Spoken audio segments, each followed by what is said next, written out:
ಅಧಿವೇಶನಕ್ಕೆ ಕೌಂಟ್ಡೌನ್, ಖಾತೆ ಹಂಚಿಕೆ ವಿಳಂಬ, ಕೈಗೆ ಹೊಸ ತಲೆನೋವು.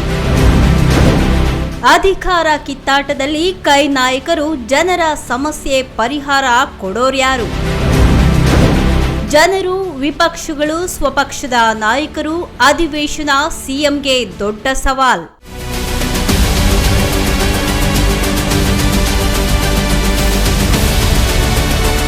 ಆಗಸ್ಟ್ 3 ಡಿಕೆ ಶಿವಕುಮಾರ್ ನೇತೃತ್ವದ ಸರ್ಕಾರದ ಮಹತ್ವದ ಸಂಪುಟ ವಿಸ್ತರಣೆ. 19 ಶಾಸಕರು ಸಚಿವರಾಗಿ ಪ್ರಮಾಣ ವಚನ ಸ್ವೀಕರಿಸಿದ್ರು. ಇದರೊಂದಿಗೆ ಸಂಪುಟ ಬಹುತೇಕ ಪೂರ್ಣಗೊಂಡಿತು. ಸಚಿವ ಸ್ಥಾನಕ್ಕಾಗಿ ಹಲವು ತಿಂಗಳುಗಳಿಂದ ನಡೀತಾ ಇದ್ದಂತಹ ಲಾಬಿಗೆ ತೆರೆ ಬಿತ್ತು. ಆದರೆ ಸಚಿವ ಸ್ಥಾನ ಸಿಕ್ಕ ಕೂಡಲೇ ಸಮಸ್ಯೆ ಮುಗಿಲಿಲ್ಲ. ಅದರ ಬದಲಿಗೆ ಮತ್ತೊಂದು ಹೊಸ ಸಮಸ್ಯೆ ಶುರುವಾಗಿದೆ. ಖಾತೆ ಹಂಚಿಕೆ ಯಾರಿಗೆ, ಯಾವ ಖಾತೆ? ಇದೇ ಈಗ ಕಾಂಗ್ರೆಸ್ ಸರ್ಕಾರದ ಮುಂದೆ ಇರುವ ದೊಡ್ಡ ಪ್ರಶ್ನೆ. ಸಚಿವ ಸಂಪುಟ ವಿಸ್ತರಣೆಗೂ ಮುನ್ನವೇ ಕಾಂಗ್ರೆಸ್ನಲ್ಲಿ ಸಚಿವ ಸ್ಥಾನಕ್ಕಾಗಿ ದೊಡ್ಡ ಮಟ್ಟದ ಪೈಪೋಟಿ ನಡೆದಿತ್ತು. ಯಾರಿಗೆ ಸಚಿವ ಸ್ಥಾನ ಕೊಡಬೇಕು, ಯಾವ ಪ್ರದೇಶಕ್ಕೆ ಪ್ರಾತಿನಿಧ್ಯ ಕೊಡಬೇಕು, ಯಾವ ಸಮುದಾಯಕ್ಕೆ ಎಷ್ಟು ಸ್ಥಾನ, ಹಿರಿಯರಿಗೆ ಆದ್ಯತೆ ಕೊಡಬೇಕಾ, ಹೊಸ ಮುಖಗಳಿಗೆ ಅವಕಾಶ ಕೊಡಬೇಕಾ? ಈ ಎಲ್ಲ ಲೆಕ್ಕಾಚಾರದ ನಡುವೆ ಕಾಂಗ್ರೆಸ್ ಹೈಕಮಾಂಡ್ ಅಂತಿಮವಾಗಿ 19 ಮಂದಿಗೆ ಸಚಿವ ಸ್ಥಾನ ನೀಡಿತು. ಆದರೆ ಈಗ ಖಾತೆಗಳ ಸರದಿ ಬಂದಿದೆ. ಇಲ್ಲೇ ಮತ್ತೆ ಅಸಮಾಧಾನದ ಸಾಧ್ಯತೆ ಎದುರಾಗಿದೆ. ಸಚಿವರಿಗೆ ಖಾತೆ ಅಂದ್ರೆ ಕೇವಲ ಒಂದು ಹೆಸರಲ್ಲ, ಅದು ಅಧಿಕಾರ, ಅದು ಆಡಳಿತಾತ್ಮಕ ಹಿಡಿತ, ಅದು ಬಜೆಟ್, ಅದು ಅಧಿಕಾರಿಗಳ ಮೇಲೆ ನಿಯಂತ್ರಣ, ಅದು ಮುಂದಿನ ರಾಜಕೀಯ ಬೆಳವಣಿಗೆಗಳಲ್ಲಿ ತಮ್ಮ ಪ್ರಭಾವವನ್ನು ವಿಸ್ತರಿಸಿಕೊಳ್ಳುವ ಅವಕಾಶ. ಹೀಗಾಗಿ ಸಚಿವ ಸ್ಥಾನ ಸಿಕ್ಕ ನಂತರವೂ ಯಾವ ಖಾತೆ ಸಿಗುತ್ತೆ ಎಂಬುದರ ಮೇಲೆ ಸಚಿವರ ರಾಜಕೀಯ ಭವಿಷ್ಯದ ಲೆಕ್ಕಾಚಾರ ಶುರುವಾಗುತ್ತೆ.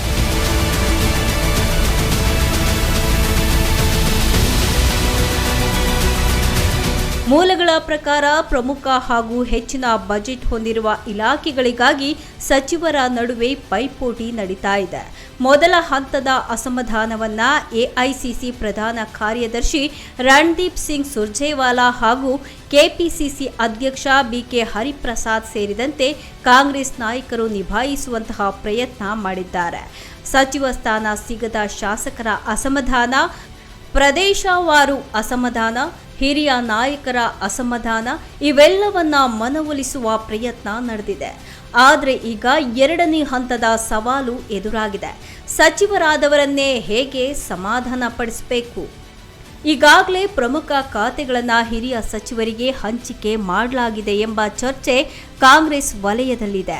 ಹೀಗಾಗಿ ಹೊಸ ಸಚಿವರಿಗೆ ಉಳಿಯುವ ಖಾತೆಗಳ ಪೈಕಿ ಕೆಲವನ್ನು ಮಾತ್ರ ಹಂಚಿಕೆ ಮಾಡಬೇಕಾಗಿದೆ ಎನ್ನಲಾಗ್ತಾ ಇದೆ.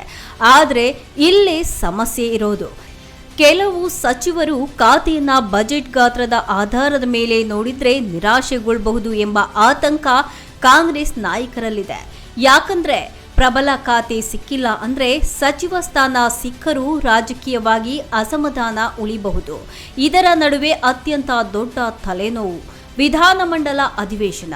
ಆಗಸ್ಟ್ 13ರಿಂದ ಅಧಿವೇಶನ ಆರಂಭ. ಅಂದ್ರೆ ಇನ್ನು ಕೆಲವೇ ದಿನಗಳು.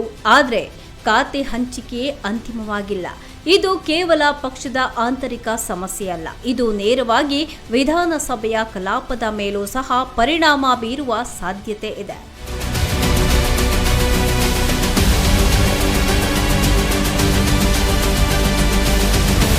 ವಿಧಾನಸಭೆಯಲ್ಲಿ ಪ್ರತಿಪಕ್ಷದ ಪ್ರಮುಖ ಅಸ್ತ್ರಗಳಲ್ಲಿ ಒಂದು ಚುಕ್ಕೆ ಗುರುತಿನ ಪ್ರಶ್ನೆಗಳು. ಕರ್ನಾಟಕ ವಿಧಾನಸಭೆಯ ನಿಯಮಗಳ ಪ್ರಕಾರ ಸದಸ್ಯರು ಮೌಖಿಕ ಉತ್ತರ ಬಯಸಿದ ಪ್ರಶ್ನೆಯನ್ನ ನಕ್ಷತ್ರ ಗುರುತಿನಿಂದ ಸೂಚಿಸುತ್ತಾರೆ. ಅಂತಹ ಪ್ರಶ್ನೆಗಳಿಗೆ ಸದನದಲ್ಲೇ ಸಚಿವರು ಮೌಖಿಕ ಉತ್ತರ ನೀಡಬೇಕಾಗುತ್ತೆ.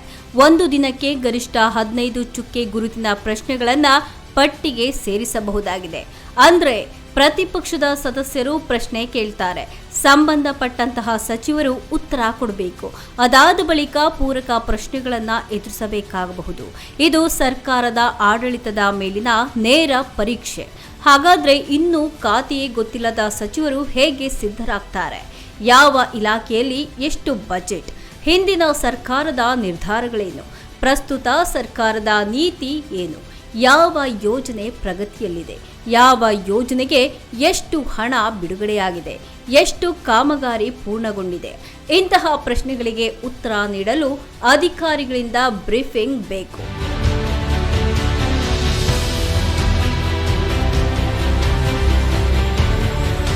ವಿಭಾಗದ ದಾಖಲೆಗಳನ್ನು ಪರಿಶೀಲನೆ ಮಾಡಬೇಕು. ಪ್ರಮುಖ ಯೋಜನೆಗಳ ಮಾಹಿತಿ ಪಡಿಬೇಕು. ಅಧಿಕಾರಿಗಳೊಂದಿಗೆ ಸಭೆ ನಡೆಸಬೇಕು. ಆದರೆ ಖಾತೆ ಹಂಚಿಕೆ ತಡವಾದರೆ ಈ ಎಲ್ಲ ಸಿದ್ಧತೆಗೂ ಸಮಯ ಕಡಿಮೆಯಾಗುತ್ತೆ. ಇದು ಸರ್ಕಾರಕ್ಕೆ ಯಾಕೆ ಅಪಾಯ ಅಂದರೆ, ಅಧಿವೇಶನದ ಮೊದಲ ದಿನದಿಂದಲೇ ಪ್ರತಿಪಕ್ಷ ಸರ್ಕಾರವನ್ನ ಟಾರ್ಗೆಟ್ ಮಾಡಲಿದೆ. ಸರ್ಕಾರದ ಹೊಸ ಸಚಿವರು ಮೊದಲ ಬಾರಿಗೆ ಸದನದಲ್ಲಿ ತಮ್ಮ ಇಲಾಖೆಯ ಪರವಾಗಿ ನಿಲ್ಲಬೇಕಾಗುತ್ತೆ. ಆದರೆ ಇಲಾಖೆಯ ಸಂಪೂರ್ಣ ಮಾಹಿತಿ ಇನ್ನೂ ಸಹ ಸಚಿವರ ಕೈಯಲ್ಲಿ ಇರದೇ ಇದ್ರೆ ಒಂದು ತಪ್ಪು ಉತ್ತರವೇ ಸರ್ಕಾರಕ್ಕೆ ರಾಜಕೀಯ ಮುಜುಗರ ತರಬಹುದು. ಪ್ರತಿಪಕ್ಷವು ಈ ಅವಕಾಶವನ್ನ ಕೈಬಿಡೋದಿಲ್ಲ. ಬಿಜೆಪಿ ಈಗಾಗಲೇ ಖಾತೆ ಹಂಚಿಕೆ ವಿಳಂಬವನ್ನ ಸರ್ಕಾರದ ಆಡಳಿತ ವೈಫಲ್ಯ ಎಂದು ಟೀಕೆ ಮಾಡ್ತಿದೆ. ವಿಪಕ್ಷ ನಾಯಕ ಆರ್ ಅಶೋಕ್ ಅವರು ಮುಖ್ಯಮಂತ್ರಿ ಡಿಕೆ ಶಿವಕುಮಾರ್ ವಿರುದ್ಧ ವಾಗ್ದಾಳಿ ನಡೆಸಿದ್ದು, ಖಾತೆ ಹಂಚಿಕೆಯಲ್ಲಿನ ವಿಳಂಬವನ್ನ ಕಾಂಗ್ರೆಸ್ನ ಆಂತರಿಕ ಗೊಂದಲಕ್ಕೆ ಜೋಡಿಸಿದ್ದಾರೆ.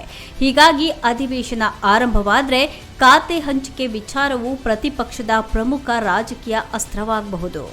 ಆದರೆ ಕಾಂಗ್ರೆಸ್ ಪಾಲಿಗೆ ಇನ್ನೊಂದು ಸಂಕಷ್ಟ ಇದೆ. ಖಾತೆ ಹಂಚಿಕೆ ಮಾಡಬೇಕು, ಆದರೆ ಯಾರಿಗೆ ಯಾವ ಖಾತೆ ಕೊಟ್ಟರೂ ಮತ್ತೊಬ್ಬರು ಅಸಮಾಧಾನಗೊಳ್ಳುವ ಸಾಧ್ಯತೆ ಇದೆ. ಒಬ್ಬರಿಗೆ ಪ್ರಬಲ ಖಾತೆ ಕೊಟ್ಟರೆ ಇನ್ನೊಬ್ಬರು ಪ್ರಶ್ನೆ ಎತ್ತಬಹುದು. ಪ್ರದೇಶದ ಲೆಕ್ಕಾಚಾರ ಬರಬಹುದು, ಸಮುದಾಯದ ಲೆಕ್ಕಾಚಾರ ಕೂಡ ಬರಬಹುದು, ರಾಜಕೀಯ ಪ್ರಭಾವದ ಲೆಕ್ಕಾಚಾರ. ಇದರಿಂದ ಖಾತೆ ಹಂಚಿಕೆಯೇ ಮತ್ತೊಂದು ಅಸಮಾಧಾನದ ಬಾಗಿಲು ತೆರೆಯೋ ಸಾಧ್ಯತೆ ಇದೆ. ಈ ಹಿಂದೆ ಸಂಪುಟ ವಿಸ್ತರಣೆಯಲ್ಲೇ ಕಾಂಗ್ರೆಸ್ಗೆ ಸಾಕಷ್ಟು ರಾಜಕೀಯ ಲೆಕ್ಕಾಚಾರ ಎದುರಾಗಿತ್ತು. 19 ಹೊಸ ಸಚಿವರನ್ನ ಸೇರಿಸುವ ಮೂಲಕ ಸರ್ಕಾರ ಸಂಪುಟ ವಿಸ್ತರಣೆಯನ್ನ ಪೂರ್ಣಗೊಳಿಸುವ ಹಂತಕ್ಕೆ ಬಂದಿದೆ. ಆಗಸ್ಟ್ 3ರಂದು 19 ಶಾಸಕರು ಸಚಿವರಾಗಿ ಪ್ರಮಾಣ ವಚನವನ್ನ ಸ್ವೀಕರಿಸಿದ್ರು. ಆದರೆ ಸಂಪುಟ ವಿಸ್ತರಣೆಯ ನಂತರವೂ ಕಾಂಗ್ರೆಸ್ನ ಒಳಗಿನ ಪವರ್ ಶೇರಿಂಗ್ ಇನ್ನೂ ಸಹ ಪೂರ್ಣವಾಗಿಲ್ಲ. ಯಾಕಂದ್ರೆ ಸಚಿವ ಸ್ಥಾನ ಒಂದು ಹಂತ, ಖಾತೆ ಮತ್ತೊಂದು ಹಂತ, ಅಧಿವೇಶನ ಮೂರನೇ ಹಂತ. ಕಡೆ ಅಧಿಕಾರಿಗಳಿಗೂ ಈಗ ಟೆನ್ಷನ್ ಶುರುವಾಗಿದೆ. ಯಾವ ಸಚಿವರಿಗೆ ಯಾವ ಇಲಾಖೆ ಎಂಬುದು ಸ್ಪಷ್ಟವಾದ ನಂತರ ಹೊಸ ಸಚಿವರಿಗೆ ಇಲಾಖೆಯ ಸಂಪೂರ್ಣ ಮಾಹಿತಿ ನೀಡಬೇಕು. ಹೊಸ ಸಚಿವರೊಂದಿಗೆ ಅಧಿಕಾರಿಗಳು ಸಭೆ ನಡೆಸಬೇಕು.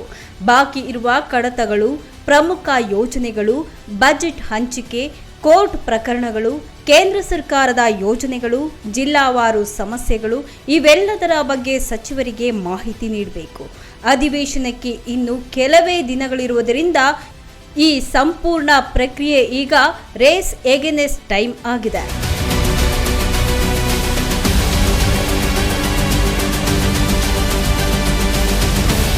ಇನ್ನು ಕಾಂಗ್ರೆಸ್ ನಾಯಕರಿಗೆ ಮತ್ತೊಂದು ಆತಂಕ. ಖಾತೆ ಹಂಚಿಕೆ ಮಾಡಿದ ನಂತರ ಮತ್ತೆ ಅಸಮಾಧಾನ ಸ್ಫೋಟವಾಗಬಾರದು. ಯಾಕಂದ್ರೆ ಸಚಿವ ಸ್ಥಾನ ಸಿಗದೆ ಅಸಮಾಧಾನಗೊಂಡಿದ್ದವರನ್ನ ಈಗಷ್ಟೇ ಸಮಾಧಾನ ಪಡಿಸಲಾಗಿದೆ.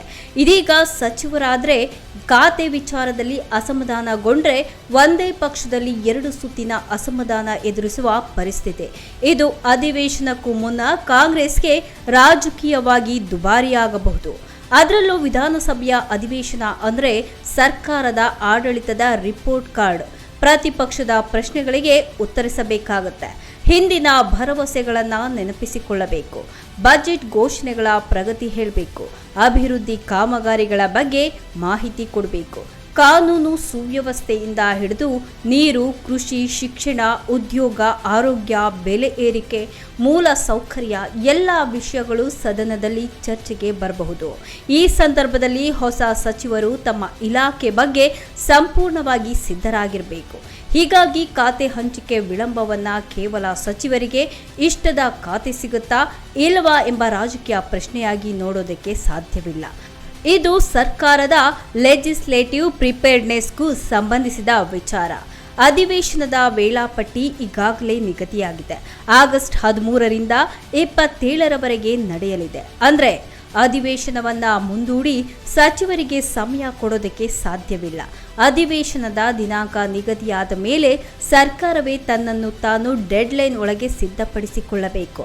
ಇದೇ ಕಾರಣಕ್ಕೆ ಕಾಂಗ್ರೆಸ್ ಒಳಗೇನೆ ಈಗ ಆತಂಕ.